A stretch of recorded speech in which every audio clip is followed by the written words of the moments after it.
இன்றைய காலகட்டத்தில் நீர் ஆதாரங்கள் பாதுகாக்கப்பட வேண்டிய ஒன்று. கோவை மாநகரில் உள்ள 7 பெரிய குளங்கள் ஆகாய தாமரை ஆக்கிரமிப்பாலும் சுகாதார சீர்கேட்டாலும் பயனற்று வருவது குறித்து ஒரு சிறப்பு செய்தி தொகுப்பு.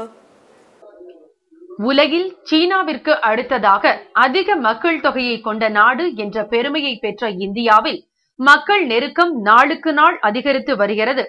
அதற்கேற்ப சுகாதார கேடு, புது நோய்கள், குடிநீர் பஞ்சம், உணவு பற்றாக்குறை என பல பிரச்சனைகள் பெருகி வருகின்றன. இவற்றில் பெரும் ஆபத்தை விளைவிப்பவை மாசுக்கள் என்பது கண்கூடாக காணும் உண்மை.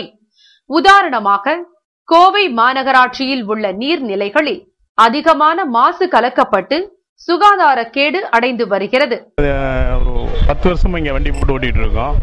இந்த இடத்துல அசுத்தமா வச்சிருக்காங்க. இந்த பகுதியில் அதிகமா இந்த யூரின் போறது, டாய்லெட் போறது, இதெல்லாம் நாங்க பார்த்தோம்னா எல்லாத்தையும் அனுப்பிச்சுட்டு சுத்தமா வச்சிருக்கோம்.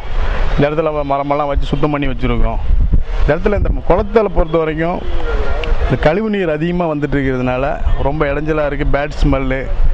கோவை மாநகராட்சிக்கு உட்பட்ட பகுதியில் மொத்தம் 7 குளங்கள் உள்ளன.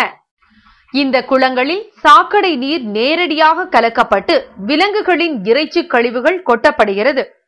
பல்வேறு மாசுக்கள் குளங்களில் சேர்வதால் நீர் முழுவதும் ஆகாய தாமரைகள் நிரம்பியுள்ளது. இந்நிலையில் பொதுப்பணித்துறை வசம் இருந்த 7 குளங்கள் சமீபத்தில் கோவை மாநகராட்சி கட்டுப்பாட்டின் கீழ் கொண்டு வரப்பட்டது. இதன்படி கோவையில் உள்ள குளங்களை சீரமைப்பதற்காக 112 கோடி ரூபாயை அரசு ஒதுக்கியுள்ளது.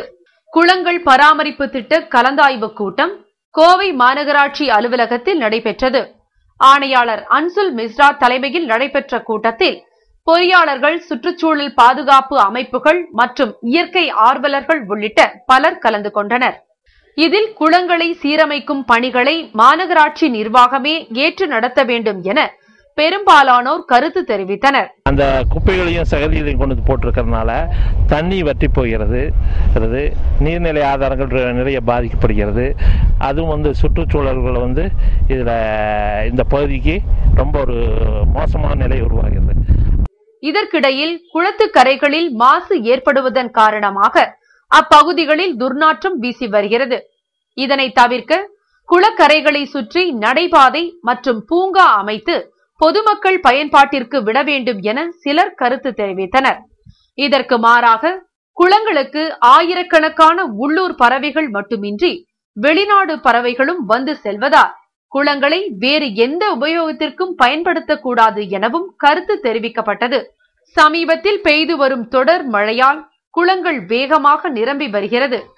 ஆனால் நீரிலும் குளக்கரைகளில் ஏற்படும் சுகாதார சீர்கேட்டால் நீர் மிகவும் மாசடைந்து பயன்படுத்த முடியாத நிலைக்கு மாறி வருகிறது.